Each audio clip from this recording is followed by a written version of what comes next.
honored to be celebrating the life of the legendary singer and artist, Mr. Mohammad Rafi.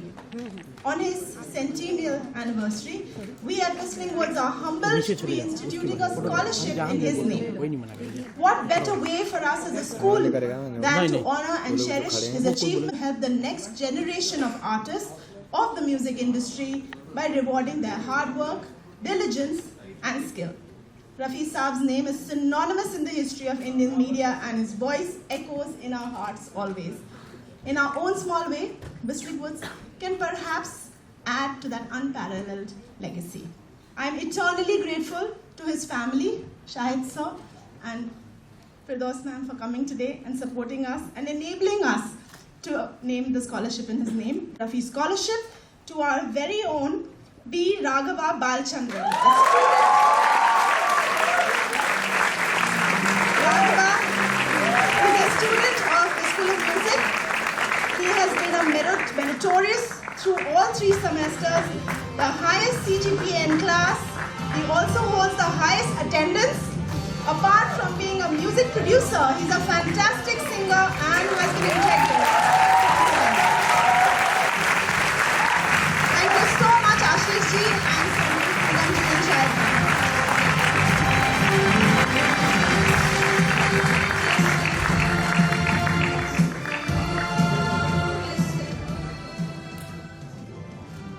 Congratulations. I'd just like to honor you with Ashish ji. Please come and say a few words. Aye.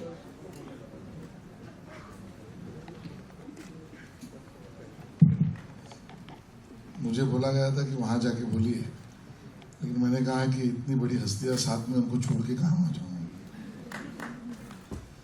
सबसे पहले तो मैं सुभाष जी आपका, मेघना जी आपका, whistling would का बहुत अभिनंदन करना चाहूँगा कि आपने रफ़ी साहब के नाम पर स्कॉलरशिप शुरू भी की और उसको इस साल से इन प्रैक्टिकल उसको शुरुआत भी कर दी है। बहुत अच्छा काम अपना स्कूल कर रहा है और मैं तो ये कहूँगा कि कल्चरल अफेयर्स डिपार्टमेंट की तरफ से being a minister I feel proud honour to be in the same campus where we are there together as a neighbour. Congratulations. और रफ़ी साहब के बारे में तो क्या कहना, शाहिद भाई है, सोनू जी है।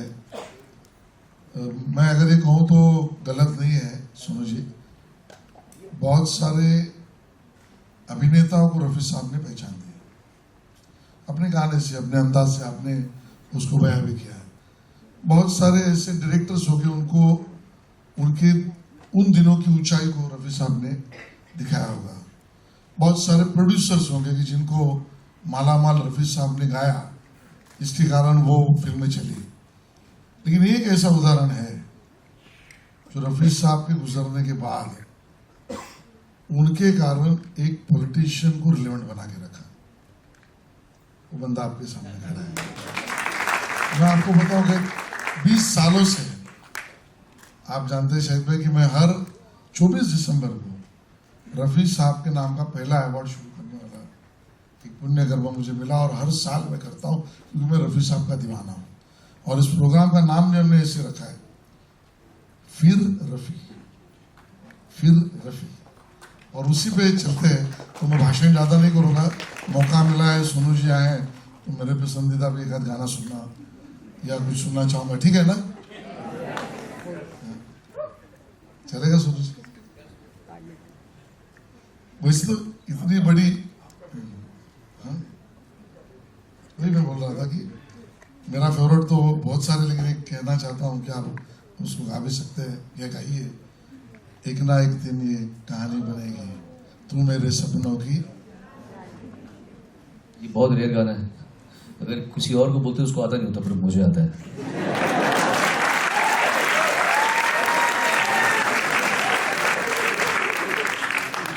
एक ना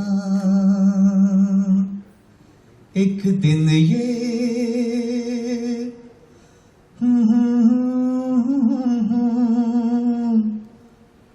तू मेरे सपनों की रानी बनेगी, एक ना एक दिन ये कहानी बनेगी, तू मेरे मेरे सपनों की रानी बनेगी, मैं तेरा दीवाना बनूंगा, रानी तू मेरी दीवानी बनेगी, एक ना एक दिन ये कहानी बनेगी, तू मेरे सपनों की रानी बनेगी। हो अंतरा करूं अंतरा।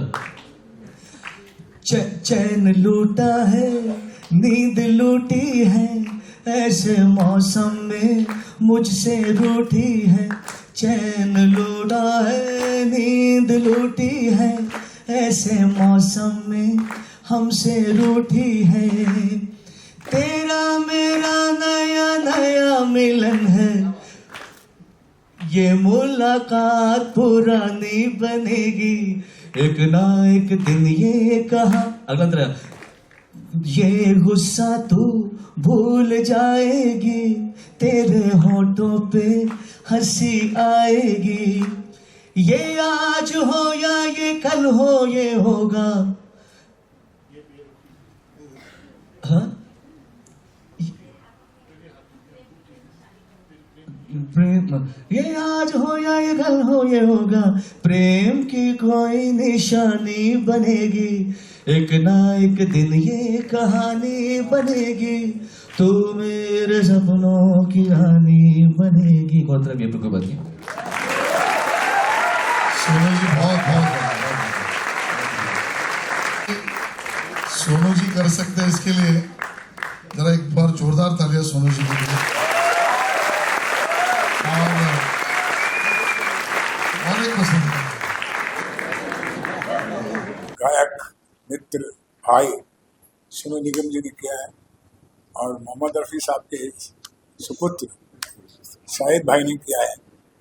और आज दूसरी खुशी की बात ये हुई कि हमने विष्णुगुट में सब विद्यार्थियों के लिए, म्यूजिक विद्यार्थियों के लिए एक मोहम्मद रफ़ी स्कॉलरशिप अवार्ड को शुरू किया है, जो हर साल दिया जाएगा हर विद्यार्थी।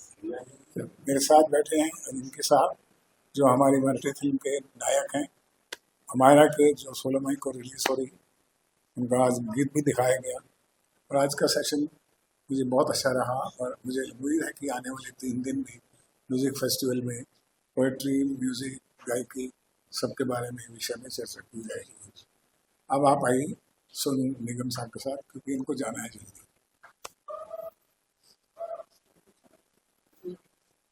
आपको सवाल पूछें? कोई सलाह ऐसे कुछ नहीं है। हर ज़माने के साथ में कला का कोई भी क्षेत्र हो, उसमें परिवर्तन होते रहते हैं, इवोल्यूशन जिसे कहते हैं वो होती रहती है। संगीत पहले भी अच्छा था, आज भी अच्छा है। आज के लोग अपनी तरफ से मेहनत करें। एक ही चीज़ जो हर समझदार इंसान जिसने भी अपनी कला को कहीं तक लेकर आया है, तो यही कहेगा, बस मेहनत का कोई सब्स्टिट्यूट नहीं है।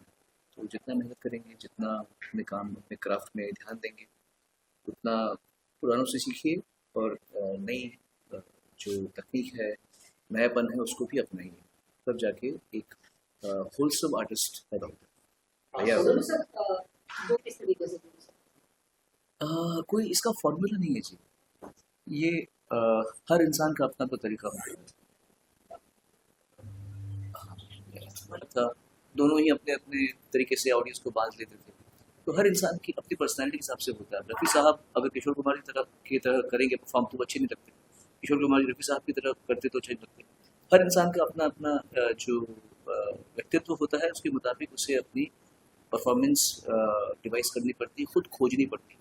किसी और को देख के मुतासिर ना हो देना, मतलब आप मुतासिर हो सकते हैं लेकिन किसी इन्फ्लुएंस ज़्यादा नहीं होना चाहिए। आप इम्प्रेस हो सकते हैं, इन्फ्लुएंस मत होइए।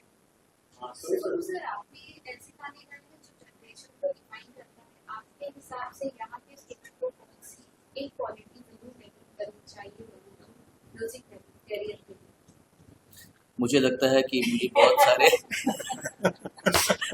वो है सेंस ऑफ क्लासिकल म्यूजिक, जो मेरे में लिखा है, उसमें लिखा sense of classical music.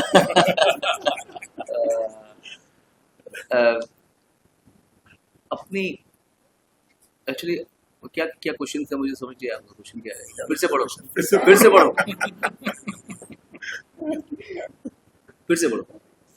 Sir आपने ऐसे गाने गाए हैं जो जनरेशन को डिफाइन करता है, आपके हिसाब से यहाँ के स्टूडेंट को कौन सी क्वालिटी जरूर डेवलप करनी चाहिए लॉन्ग सुनने की, सुनो, बहुत कुछ सुनो और जज नहीं करो।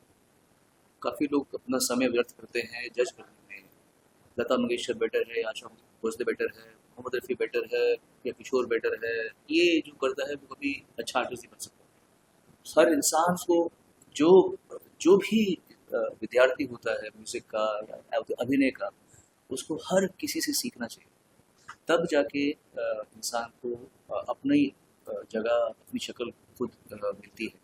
जो लोग टाइम वेस्ट करते हैं वो बतुआ भी लेते हैं, और जितना अच्छा इंसान होगा अपने काम में, किसी भी कला में, उसके काम में उतनी ही अच्छाई सामने आएगी। तो कभी कभी लोग बिजली की तरह चमक जाते हैं, फिर वो खो जाते हैं, लेकिन जो चरित्र पे अपना काम करते हैं, अपने कैरेक्टर पर काम करते हैं, अपनी गलतियों को सुधारते हैं, सबसे कुछ ना कुछ सीखते हैं, चाहे वो छोटा हो चाहे वो बड़ा हो, वो फिर रोशनी उनकी जो होती है वो लंबी चलती है, लंबा प्रकाशवान होती है। सर जब आप अरे वैसे कुछ मेरे हो गए शाहिद साहब से, आ जाइए। शाहिद साहब से। हाँ, इनके पास अच्छा पहले मेरे पास आ जाओ। आप जब इतने पैशनेट स्टूडेंट्स को देखते हैं अपने आसपास, तो आपकी शुरुआत भी जब हुई थी तो कोई ऐसा वाक्य जो आपको याद हो, शेयर करना चाहे, इतने पैशनेट जो टैलेंट है आज के टाइम? मैं असल में मैं तब से गा रहा हूँ जब मैंने होश ही संभाला होगा प्रोफेशनली, मतलब मैं 77 से प्रोफेशनली गा रहा हूँ, स्टेज पे गा रहा हूँ। तो पहले मतलब शुरू से ही मुझे पैशन था हमेशा गाने का, और it was never taken for granted. सीख नहीं पाया था मैं, अब जाके थोड़ा बहुत सीखता हूँ, लेकिन बचपन में सीखने का मौका नहीं मुझे मिला। लेकिन हैविंग सेड दैट, मैंने ऐसे सोचा नहीं कि तब नहीं सीखे तो अब नहीं सीख सकते। अब मैं ऐसा ऐसा जैसे एक कोई राग पकड़ लेता हूँ, सीख लेता हूँ, मेरे उस्ताद गुलाम खान साहब उनके बच्चों से पूछ लेता हूँ मैं कभी कभी, तो सीखता रहता हूँ। और इस जर्नी में कब स्टार्ट हुआ, कब कहाँ पहुँचे पता ही नहीं। इतना कह सकता हूँ 91 में जब मुंबई आया था तो यहाँ पे कुछ हमारी पहचान कर थी नहीं, तो एकदम स्क्रैच से शुरू किया। और मेरे फादर ने जो मुझे बात कही थी उस समय, उन्होंने कहा था कि तू जवान है, तू दिखने में ठीक ठाक है, और तू पढ़ाई में भी अच्छा रहा है, गाने में अच्छा है, तू तेरे हाथ में इंस्ट्रूमेंट में अच्छा चलता है, तो अगर तू ने जवानी को ज़्यादा जिया तो ठीक है, जवानी जी ले, गर्लफ्रेंड बना सकता है, दोस्ती वोस्ती कर सकता है। लेकिन उन्होंने ये कहा था कि या तो अभी धक्के खा ले और बाद में ऐश करना, या अभी ऐश करी और बाद में धक्के खा। तो वो चीज़ को मैंने ध्यान दिया, पकड़ा, और आई मेड श्योर दैट मेरे ग्रोइंग अप जब मुझे अपने पाँव जमाने थे, तो मैंने अपने काम पर भरपूर ध्यान दिया, डेडिकेशन से ध्यान दिया, और अपने गुरुओं को बहुत भगवानों की तरह ही पूजा। रफ़ी साहब जैसे हमारे को हम भगवान ही मानते हैं, अपने गुरुओं को भगवान की तरह वो दर्जा देंगे तो गुरुओं का आशीर्वाद आपके सर पे और अंदर आते जीवन में आता है। ठीक है, शाहिद साहब। हाँ जी बोलिए। जब आप जज करते हो और आपके सामने इतने स्टूडेंट होते हैं, हाँ जी। कभी कभी ऐसा आपको फील होता है कि सारे अच्छे गा रहे हैं, बट डिफिकल्ट किसी एक को ही आपको वहाँ पे चुनना होता है और किसी चीज के लिए उन्हें प्रोत्साहित करना होता है। तो मैं जानना चाहूँगी आपके लिए कितना डिफिकल्ट तो होना ही चाहिए, क्योंकि हर इंसान को भगवान ने कुछ ना कुछ खासियत दे रखी है। तो हम ऐसे तो ऑलमोस्ट किसी को जज करना इम्पॉसिबल है, चाहे ये कौन सा एक्टर बेटर है, कौन सा। अगर अमिताभ बच्चन जी बड़े हैं तो कहीं ना कहीं एक ही अंदर साथ भी अच्छा काम कर रखा होगा, तो ये थोड़ी कह सकते हैं हम लोग कि एक ही आदमी अच्छा है। तो इनके फादर रमेश देव जी वैसे कितने बड़े बड़े अदाकार हैं, तो हम ऐसे सिंगिंग में ऐसे होता है कि किसी कोई इंसान सुखविंदर सिंह में कुछ खासियत है तो हरिहरन जी में कुछ और खासियत है, तो हर सिंगर में भी प्रॉब्लम हो जाती है। लेकिन हैविंग सेड दैट, जब हम किसी कंपटीशन को जज करते हैं तो हम ये देखते हैं कि उस समय जिस इंसान ने परफॉर्म किया, अगर वो गज़ल गाए तो गज़ल कितनी अच्छी गाई, मतलब हर चीज़ को अगर हम 100 दें कि भाई इसने पॉप गाती है, ये क्लासिकल गाता है, सब कुछ 100 नंबर दे दिए। अब इसने उस 100 में से इसने 70 निभाया या 80 निभाया, इसने उस ये पॉप गाती है तो इसने 100 का 100 कर दिया तो मैं इसमें जीत पाऊंगा। अगर क्लासिकल वाले ने 100 का 70 किया तो मैं इसको बिल्कुल इसको अपना जॉनर पता है और ये उस जॉनर में पूरा गा के आई है मेरे सामने, तो मैं ऐसे जज करता हूँ कि जो जिसका उसने अपने जॉनर पे कैसे कितना कहाँ तक पहुँच पाया। क्योंकि अगर हम हमारी औकात ही नहीं मोहम्मद रफ़ी का गाना गाने की और हम गाने के बैठ गए तो थोड़ी ही बिकॉज मोहम्मद रफ़ी साहब का है तो हम मुझे प्राइज मिलना चाहिए। मेरी जो हैसियत है उसके मुताबिक मैं गाऊँ, और अगर उस पर 100 गा पाया तो मुझे मिलना चाहिए, नहीं तो नहीं मिलना चाहिए। ठीक है, थैंक यू सारा वो टाइमलेस ये वाला बंदा किसी तरह से भी कंपेयर नहीं करते। जब आप देखते हैं कि यंग स्टूडेंट्स आते हैं, नए बच्चे हैं, वो उनकी लेगेसी को सेलिब्रेट कर रहे हैं म्यूजिक फेस्ट, तो जब वो आप देखते हैं तो आपको कैसा फील होता है? फील जहाँ तक है तो बहुत ही अच्छा लगता है, खुशी होती है उन लोगों को देख कर, और उन लोगों की मेहनत, सही देखा जाए तो मेहनत जो है वो बहुत रंग लाती है। तो इंसान, कोई भी स्टूडेंट हो या कोई भी इंसान हो, जो चीज़ में अपना उसको पैशन है कि मतलब हाँ मुझे ये करना है, एक लगन के साथ करे और एक अपना मेहनत के साथ, तो वो सब देखकर बहुत अच्छा लगा मुझे। और ये जो बच्चे यहाँ पे जो म्यूज़िक एकेडमी जो चल रही है यहाँ पे, स्कूल जो है, बहुत अच्छा लगा। मैं पहली बार आया हूँ यहाँ पे, सही में सुभाष जी पहली बार आया हूँ, इतना दिल खुश हो गया मुझे देख कर। ये जगह, द प्रीमाइसेस एंड दी जो सिलेबस है यहाँ पे, जो भी एक एक चीज बहुत अच्छी लगी। बच्चों को देखकर मुझे और दिल खुश हो गया, एंड उन लोगों की मेहनत, उन लोगों का उनकी लगन देख करके वाह, बहुत अच्छी बात। And I am very thank you so much अपना सुभाष जी, आपने मुझे बुलाया यहाँ पे, बहुत अच्छा लगा, थैंक यू सो मच, बहुत अच्छा लगा। जिनके या केडेंस, ये फेस्टिवल का मुझे जब पता चला तो I mean I am sure that it is going to be one of the beautiful things that will happen in the listening books. But having said that, आज का दिन हमारा इसलिए खास भी है कि मराठी फिल्म जो मुक्तार से बनाई है, मैं उसमें फीचर करता हूँ, I am playing the lead, और एक बहुत अच्छी फिल्म है तुम्ही आणि अमायना तुझ्यात एक मित्र सापडला। It's about friendship, it's about love, it's about emotions, and it is something which is very, very universal. So I will say that that's a wonderful film. The songs have been launched today. I'm very happy to be a part of it. I've struggled a lot once upon a time to reach him, and today I'm happy to have been able to work with him, work under the banner. उनके साथ काम करने का मौका शायद मिलेगा मुझे पक्का. But yeah, it has been a beautiful time spent on this project. And I have seen the project evolve.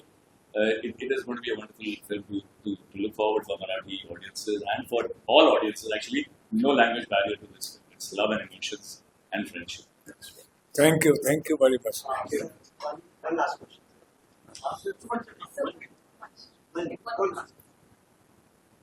शायद वाली जो आपको अच्छी लगती है, आज के स्टूडेंट को अपनाना चाहिए, जो म्यूजिक के लिए डेडिकेटेड। सर, क्वालिटी की आप जहाँ बात करते हैं, आप मुझे एक क्वालिटी अपने रफी साहब की बता दीजिए जो कि गलत है। नहीं, मैं बता रहा हूँ, ये मुझे एक क्वालिटी बता दीजिए कि रफी साहब की ये क्वालिटी गलत है। उनमें कोई ऐब ही नहीं था, कोई ऐब नहीं था, मतलब ऐसा नहीं, हम लोग घर के अंदर भी हम ये नहीं कह सकते थे कि अब आप ये गलत है। ही वॉज अ परफेक्ट, मैं बताऊँ आपको, फरिश्ता इंसान थे वाकई में। मैं अपने दिल की बात नहीं, काफी लोगों की बात ये समझता हूँ कि ये इंसान इस दुनिया में क्या कर रहा है, कहने का मतलब, I mean he was way beyond, I mean बहुत ही सिंपल, बहुत ही भोले। एंड मैं ये जो सुभाष जी ने ये जो आज पहली बार मैं जब आया, लेकिन जब इन्होंने बताया कि मतलब रफी साहब का स्कॉलरशिप हो रहा है, आई वाज रियली, बहुत खुशी हुई मुझे। Thank you so much Subhash ji, अपने अब्बा का अपना जो ये स्कॉलरशिप शुरू किया है, I am really overwhelmed honestly, it's my honour. जी, लेकिन मैं आपके सवाल का जवाब दे सकता हूँ। जी, एक संगीत के विद्यार्थी की तरह, जो रफ़ी साहब में जो एक क्वालिटी थी जो आज के बच्चों में होनी चाहिए, रफ़ी साहब की जो अपने काम के प्रति भक्ति थी, वही उनकी शक्ति थी। बेशक आज क्या है, काम में इंटरेस्ट तो है, उत्साह तो है, भक्ति नहीं है, इसीलिए वो शक्ति नहीं बन पाती। बहुत सही। आज ट्रांजैक्शनल कमर्शियल हर चीज़ हो गई कि मुझे पैसा कैसे मिले, घर कैसे मिले, गाड़ी कैसे मिले, मेरी गायकी कल से बेटर कैसे हो, वो मुझे आना चाहिए। तो वो वैरागी थे, अपने सिर्फ काम से, आपने सुना होगा उनको, परिवार से भी ऐसे अटैच थे, अपने काम से अटैच थे, दुनिया से पार्टीज में किसी की पार्टी में नहीं जाते थे। जो एक वैराग है उस चीज़ का दुनिया से, और अपने ही कार्य में जो गायकी है उसको अपना भगवान मान लेना, अल्लाह मान लेना, तो ही और मोहम्मद रफ़ी बन सकता है, तो नहीं बन सकता। Thank you. Thank you.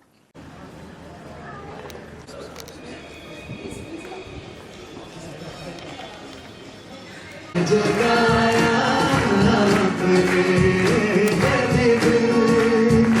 दर्द जिगर दिल में जगाया आपने जगाया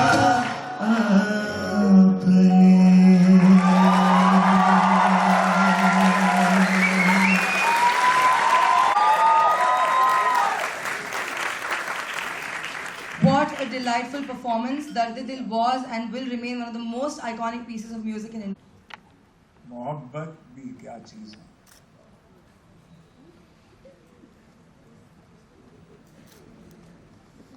इस दुनिया में मोहब्बत आई क्यों, आगाज किया, अंजाम दिया, और दुनिया में प्यार दिया, वो सिर्फ एक ही चीज़ है, वो है संगीत, म्यूजिक। म्यूजिक ऐसी चीज़ है जिसमें ना कोई देश, ना कोई जाति, ना कोई धर्म। अब आप सब लोग ताली बजा रहे थे, सब लोग, हम सब रफ़ी साहब को याद कर रहे थे, और रफ़ी साहब ने इस देश को जो कुछ दिया है उसके बारे में जितना हम कहें वो एक पॉलिटिकल स्पीच होगी, कुछ सही नहीं होगा। उनके बारे में तो खासकर मैं as a student of music और स्टूडेंट ऑफ सिनेमा 4 किताबें लिख सकता हूँ। और मैं आज के दिन में इतना खुश हूँ कि आज के विद्यार्थियों ने, विश्वविद्यालय के विद्यार्थियों ने ये फेस्टिवल शुरू किया, annual festival, Cadence music festival, जिसमें कि वो देश के सभी महारथियों को, अच्छे अच्छे गायकों को, संगीतकारों को मिलते रहेंगे हर साल। और आज की शाम जो शुरू हुई है वो एक बहुत ही खूबसूरत शाम है, जिसमें कि आज हम पद्मश्री मोहम्मद रफ़ी साहब को ट्रिब्यूट देने के काबिल हुए हैं। मोहम्मद रफ़ी साहब को मैं बचपन से सुनता था, और सोनू जी, मैं आपको पहले शुक्रिया अदा करूँ कि आप आए, और शाहिद भाई भी, शाहिद मोहम्मद जी, रफ़ी साहब भाभी आई। एक सीक्रेट आपको बता देता हूँ, मैं कुछ 4 साल का था तो मैं कभी कभी आर्य समाज में बाजा तबला बोला सुनने जाता था। सोनू जी ने कहा तुम्हें गाना आता है? मैं बोला हाँ आता है। तो गाना मैंने पहला जो गाना है ज़िंदगी में सुनाया अपने रिलेटिव्स के बीच में, वो गाना रफ़ी साहब का था, हुए हम जिनके लिए बर्बाद, वो चाहे हमको करना,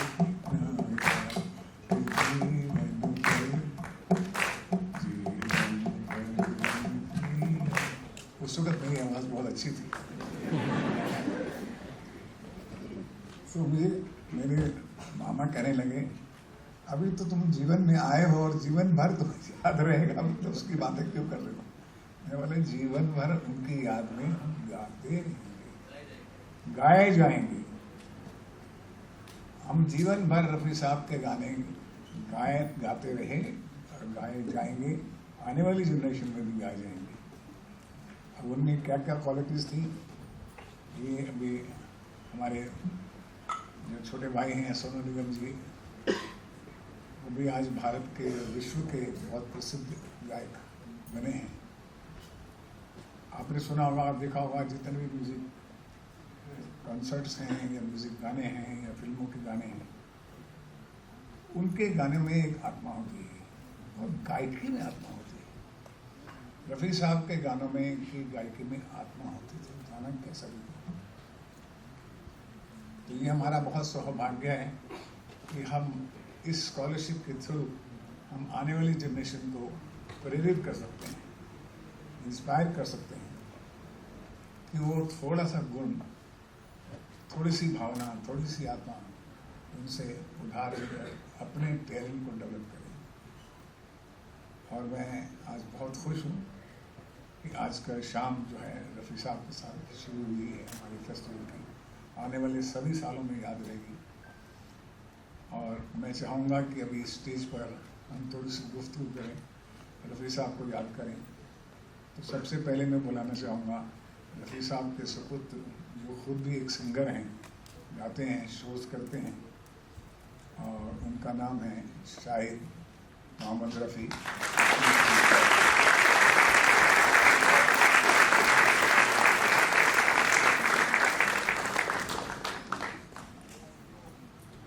वेलकम सर।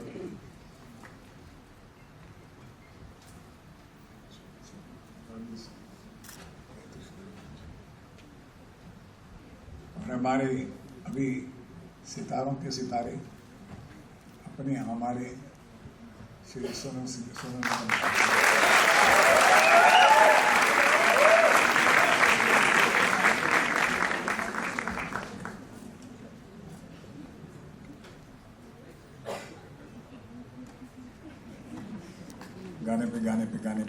गाने हो गए और तालियां बजाइए और हम चलेंगे, वो हम रोज देखते हैं। आज हमने जो रियली गायकी को समझते हैं संगीत में, कि संगीत में कैडेंस का मतलब होता है कि natural flow of rhythm, tune to express the words, कि पोइट्री को किस तरह से जस्टिफाई किया है ट्यून बनाने में, और पोइट्री को किस तरह से जस्टिफाई किया है गीत गाने में। आप देख लीजिए, मैंने जो गाया और रफ़ी साहब ने जो गाया या सोनू निगम जो गाएंगे, उसमें ज़मीन आसमान का फर्क होगा, क्योंकि ये पुण्य आत्माएं हैं जो हमारे सामने बैठी हैं। तो इनके लिए ज़ोरदार ताली बजा दीजिए।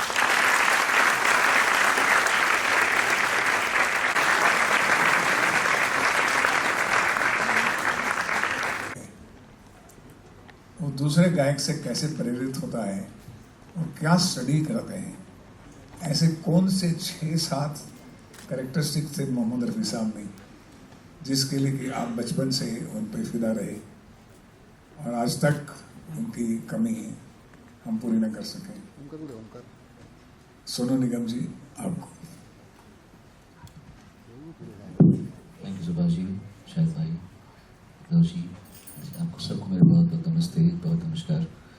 आशीष जी, अजिंक्य भाई, सबको बहुत प्यार मिला। I don't know where to start from, सोचा नहीं कुछ। अच्छा, first of all I am sorry मैं लेट हो गया था। आपने कहा म्यूज़िक में, संगीत में लैंग्वेज नहीं होती, अब तो हो रही है लैंग्वेज की प्रॉब्लम। अभी केस हुआ है मुझ पर बेंगलोर में, तो सुबह से उसी में लगा था मैं, फ़ोन पे फ़ोन आ रहे थे मुझे, तो अभी ये सब चल रहा है। That's why I got a little late. Rafi sahab के बारे में मैं कहता ही हूँ बचपन से आज तक, हमेशा। मैं आपके सामने आज यहाँ पर आया हूँ, उम्र में आपसे बड़ा हूँ, इसलिए मैं आपको अपना तजुर्बा बताता हूँ, क्योंकि मैं उस गली से गुजर चुका हूँ जहाँ से आप आज गुजर रहे हैं। रफ़ी साहब को समझने के लिए एक तो होता है गाना सुनना और गाने को एंजॉय करना, लेकिन वो कहते हैं ना, गॉड लाइज इन डिटेलिंग। तो जब डिटेलिंग पे जाते हैं, और आप सभी नेचुरली आर्टिस्ट ही हैं, सब अपने अपने तरीके से, तभी यहाँ पर हैं, और कोई भी नॉन आर्टिस्ट तो होगा नहीं। तो इसलिए मैं एज एन आर्टिस्ट मैं आपको ये बताना चाहता हूँ कि गॉड लाइज इन डिटेलिंग, और जब डिटेल में जाते हैं ना, तो वहाँ गॉड बैठा है, मोहम्मद रफ़ी। तो मोहम्मद रफ़ी की जो डिटेलिंग और क्या, ये सब चीज़ें, ऑफ कोर्स रियाज और डेडिकेशन तो बहुत ज़रूरी है। एक दैवीय होता है, जैसे लता जी दैवीय शक्ति है ना, दैवीय। कुछ बहुत दैवीय होती, कुछ साधिकाएँ होती है। आशा भाई साधिका बोलता हूँ मैं कि वो दैवीय भी थी पर साधिका भी थी, पर लता भाई दैवीय, रफ़ी साहब दैवीय। ये भगवान के कुछ यूनिवर्स के कुछ ऐसे उदाहरण बन के आते कि तुम इनसे डायरेक्शन लोगे, तुम दिशा लोगे कैसे करना है, क्योंकि इनके पहले कोई था ही नहीं। बहुत अच्छे अच्छे फनकार के पहले भी रहे हैं क्लासिकल में और फिल्मों में। सैगल साहब तो हम सबके पितामह बोलता हूँ मैं, प्लेबैक सिंगर्स के। पर मैं क्यों बोलता हूँ रफ़ी साहब से पहले रफ़ी साहब जैसा कोई था नहीं, क्योंकि उसके पहले फिल्मी म्यूज़िक तो खैर उस समय स्टार्ट ही हुआ था, लेकिन किसी ने कभी सोचा नहीं था कि गाते हुए अदाकारी की जा सकती है, कि अगर लैंग्वेज भी ना पता हो तो पता हो कि ये बंदा दुखी है या ये आदमी किसी को वू कर रहा है, he is trying to woo someone, he is trying to express his love for someone. Language नहीं आती हमें, या ये आदमी कोई बहुत ही ज़्यादा खुशी में है, पागल हुआ पड़ा है। अगर गाना है वाह वाह वाह वाह इस दीवाने दिल ने क्या जादू चलाया तुमको, तो गा नहीं रहा है वो बंदा, सिर्फ वाह वाह वाह वाह इस दीवाने। लग रहा है आपको कि शशि कपूर अपने उछल कूदते हुए गा रहे होंगे। वो इसलिए गा रहे होंगे क्योंकि जिसने गाया है उसने समा ही ऐसा बना दिया है कि एक्टर के पास में, अभिनेता के पास में कुछ चारा ही नहीं है। You have to match the singer now. ऐसा कैसे हो सकता है कि सिंगर ने मुझसे ज़्यादा एक्टिंग कर दी? तो इसलिए कोई भी अगर अदाकार होगा, रफ़ी साहब की आवाज़ उस एक्टर को प्रेरित करती होगी कि भाई जितना वो अदाकारी कर गए हैं उतना थोड़ा मैं भी तो कर जाऊँ। तो चाहे वो शम्मी कपूर जी हों, चाहे वो देवानंद जी भी हों। लोग कहते हैं कि देवानंद जी के लिए किशोर कुमार जी ने काफ़ी गाने गाए हैं, पर रफ़ी साहब ने बहुत ज़्यादा गाने उनके लिए भी गा रखे, बहुत, और एकदम प्यारे प्यारे अच्छे अच्छे गाने गा रखे उनके लिए। दिलीप कुमार साहब हों या ऋषि कपूर जी हों, सबके चेहरे पे एक आवाज़ अगर भग रही है, एक आवाज़ खिल रही है, ये तो करिश्मा ही है। ये तो यूनिवर्सल करिश्मा होता है।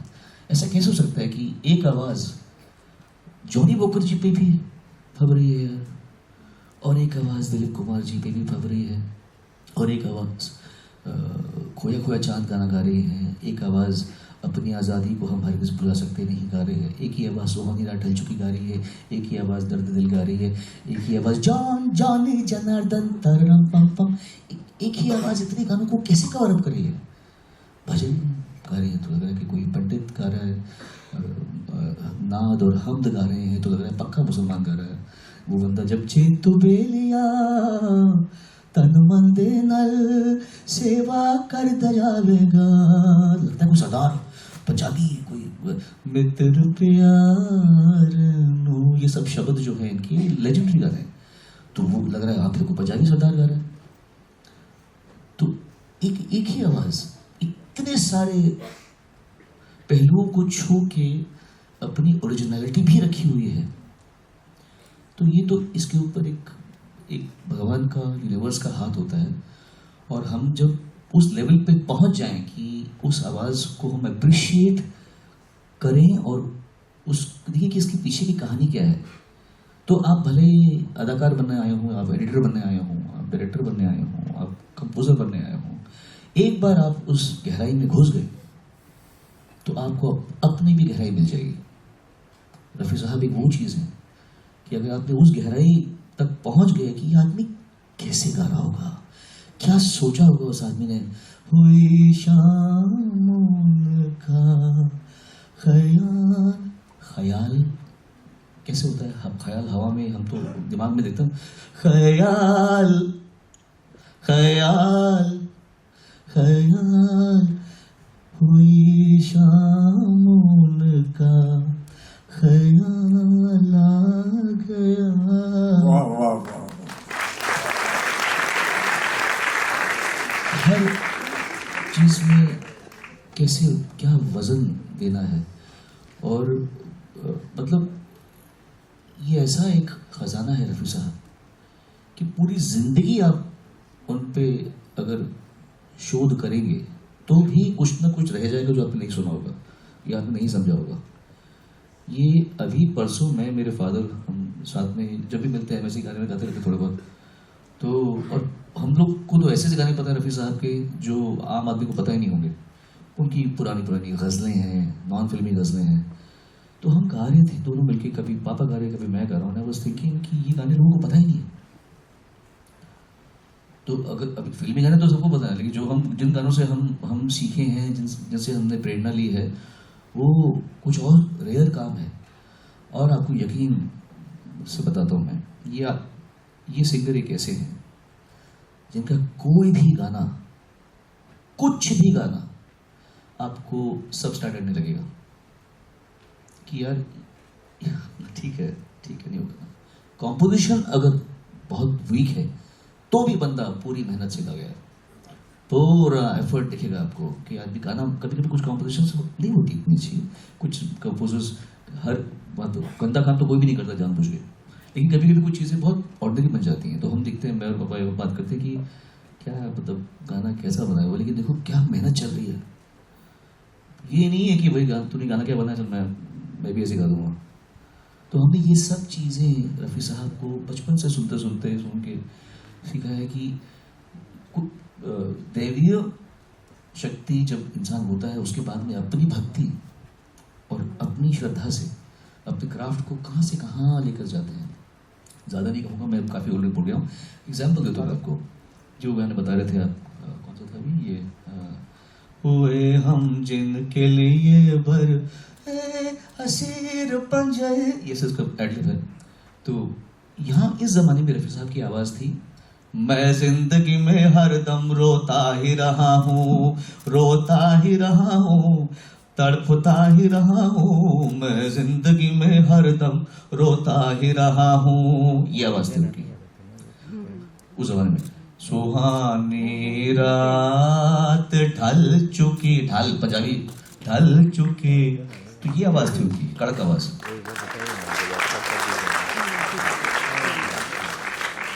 फिर जहाँ तक मैंने सुना है कि बंदे ने अपनी आवाज़ पे काम और करना शुरू किया।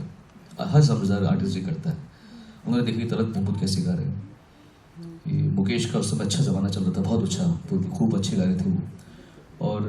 और भी कंपोजर्स ने उनको, ख़याम साहब ने, मैंने सुना, उनको बताया था कि थोड़ा सॉफ्ट आवाज़ में कैसे करें। ये आदमी तो अपनी आवाज़ बदल दी पूरी। ये आदमी वहाँ से तू गंगा की मौज में जमुना, ये जिंदगी के में, यहाँ से आप गए हसीन रुख पे आज नया नूर है, मेरा दिल मचल गया तो मेरा क्या कसूर है।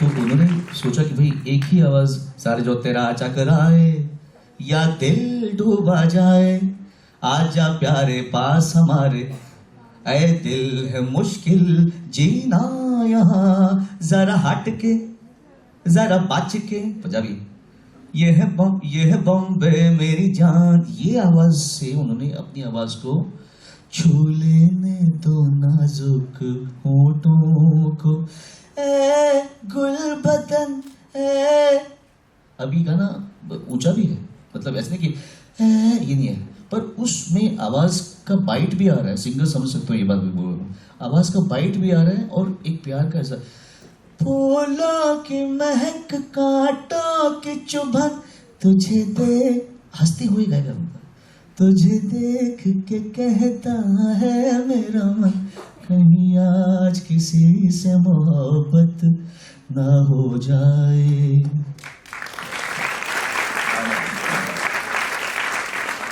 ऐसे कई गाने में I can keep speaking about it, but कहने का मतलब ये है कि रफ़ी साहब इज अ यूनिवर्सिटी, और ये एक ताज़ जिंदगी वाली यूनिवर्सिटी है। एक बात मुझे पूछनी है आपसे कि आपने कहा देवी शक्ति थी, देवी देन थी, आर्ट एक ऐसी चीज होती है जो वो ईश्वर से बहुत जुड़ी होती है, आत्मा जुड़ी होती है। ऐसा नहीं कि मतलब वो बाहर मतलब इतना दिखाने के लिए इतना, he was the same person inside. घर में भी वो भी थे। इनफैक्ट जब भी अब्बा बात करते बहुत सॉफ्ट बात करते, बहुत ही सॉफ्ट, घर के अंदर भी। तो जब भी बात करते हम लोग सुनते थे, जब अब्बा कुछ बोल रहे हैं, हम लोग अब्बा बोलते थे उनको, तो सुनते तो हम लोग कान लगाना पड़ता। कान लगाते बोले कि अब्बा आपने क्या कहा?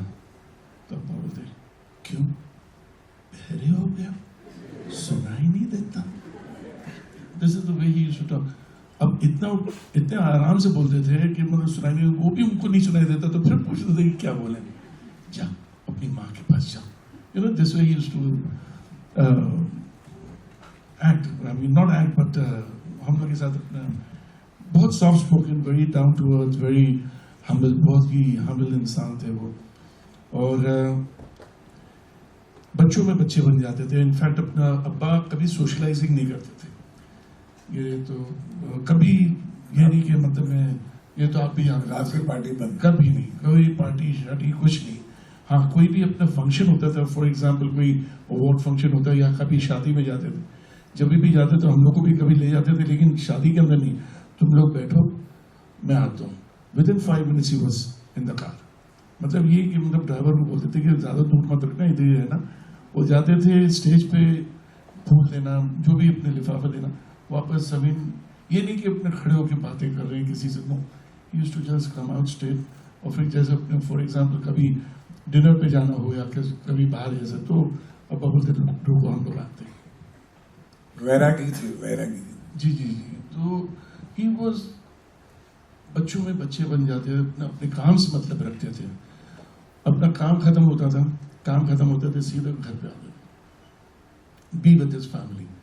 बच्चों के साथ खेलते थे। उनको कैरम खेलने का बहुत शौक था, उनको पतंग उड़ाने का शौक था, उनको बैडमिंटन खेलने का शौक था। तो he used to enjoy with kids, बच्चों के साथ वो अपना बच्चे हो जाए। इनफैक्ट मैं आपको एक किस्सा सुनाऊँ, हालांकि मैंने पहले भी कहा था ये कि एक फिल्म थी, हालांकि बहुत गाने ऐसे आए हैं, लेकिन उस वक्त ऐसा था कि एक फिल्म थी अपना जिसमें अमिताभ जी और ऋषि कपूर का गाना था, चल मेरे भाई तेरे हाथ जोड़ता हूँ। तो ये रिकॉर्डिंग होने के बाद उस टाइम नसीब का गाना है, जो ऑब्वियसली रफी साहब himself being such a great singer, मतलब उस टाइम पे तो अपने ही वाज टॉप, मतलब he was number 1 in his field. और अमित जी जाहिर सी बात है सुपरस्टार। घर पे आए अब्बा, घर पे आने के बाद बोले आओ इधर आओ, इधर आओ। तो हम लोग भाग कर आए अब्बा के बाद, आज पता है आज मैं अमिताभ बच्चन के साथ गाना गाया। सी द मॉडेस्टी, उनको खुद को ये नहीं मालूम तो वो कितने बड़े इंसान थे। मैं एक सुपरस्टार के साथ अपना गाना गाया हूँ। तो हम लोग भी बच्चे थे, तो हम लोग ने कहा अच्छा अब्बा वो कैसे दिखता था, कितना लंबा था, उसने क्या पहना था, उसकी घड़ी कैसी थी, उसके जूते कैसे, यू नो, इंटरैक्टिव। एंड अब्बा अपना बोलते भी थे, उसने ये किया था, उसने ये पहना था, उसने वो, वो इतने मासूम बन जाते थे। ही वॉज ये नहीं कि मतलब वो, ही वॉज बहुत ही सिंपल, बहुत ही डाउन टू अर्थ और दयालु किस्म के इंसान थे। जी हाँ। सबसे ऐसा कौन सा गाना जो आप हमेशा गुनगुनाते हैं जब आप उनको याद करते हैं, या जो आपका फेवरेट 1 सॉन्ग, उसका थोड़ा सा हम आपसे भी सुनना चाहेंगे। Give a big hand to.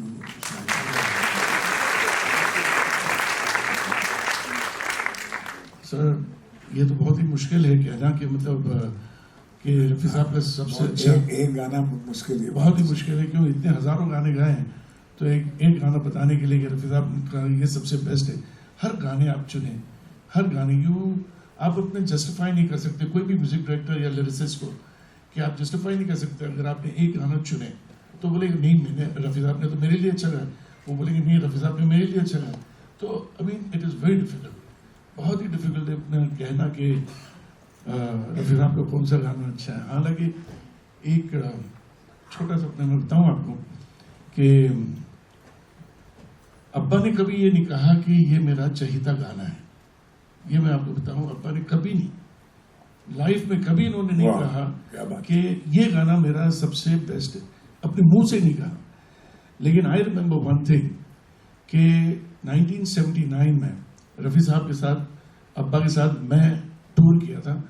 He had about 16 to 17 shows in America, US, 16 to 17 shows, and he had 6 shows in Canada and 6 shows in Europe. ये पूरा 2 महीने का tour I was with that, Rafi sahab के साथ था मैं। और हर शो के अंदर मैंने एक चीज नोटिस किया, फरमाइश पब्लिक से आए या ना आए, वो 3 गाना जरूर गाते थे। हाँ।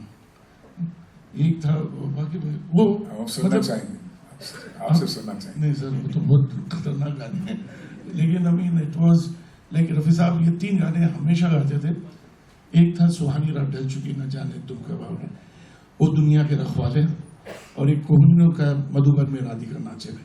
ये 3 गाने कभी भी फरमाइश आए या ना आए अब्बा गाते। तो मैं समझता हूँ, मेरी थिंकिंग है, मेरा थॉट है कि शायद रफ़ी साहब को ये गाना ज्यादा पसंद है।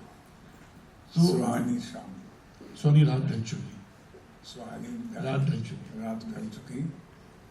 मेरा ये अर्ज है, रिक्वेस्ट है कि आप गाएं।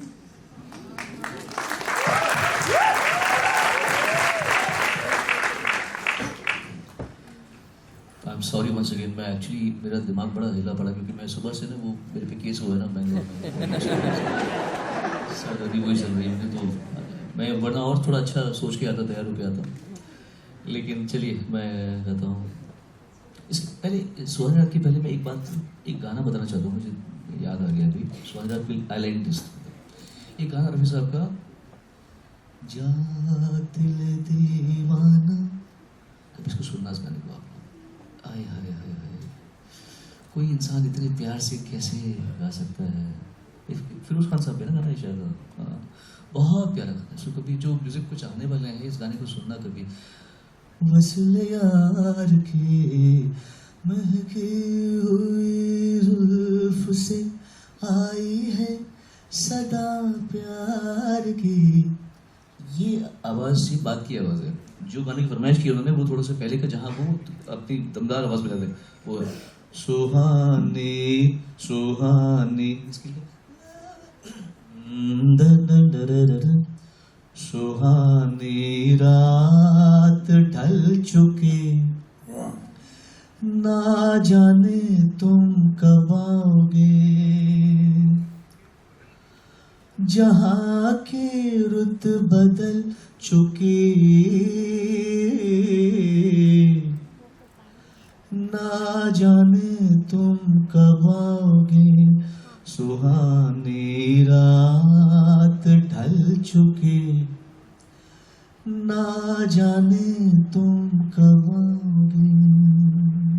क्या बात है, क्या बात है।